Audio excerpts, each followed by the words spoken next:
எழுதும்போது எங்கெங்க இடம் விடணுமோ அங்கே இடம் விடணும், எங்கே இடம் வராமல் சேர்த்து எழுதணுமோ அங்கே சேர்த்து எழுதணும்.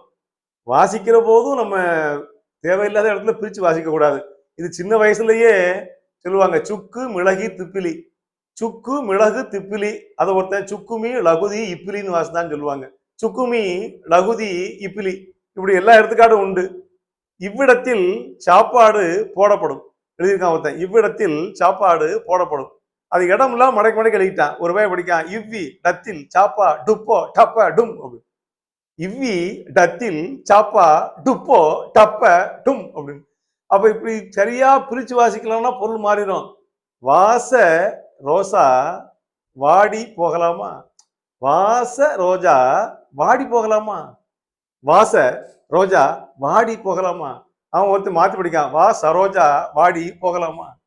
வா சரோஜா வாடி போகலாமா? எங்கோ மனம் வீசுதே, எங்கோ மனம் வீசுதே. ஒருத்தர் எங் கோமணம் வீசுதே, எங்கோ மனம் வீசுதே, எங் கோமணம் வீசுதே. எங்க நிறுத்தி எங்க அழுத்தி எங்க பிரிச்சு படிக்கிறோமோ பொருள் மாறிவிடும் என்பதுதான் தமிழ்.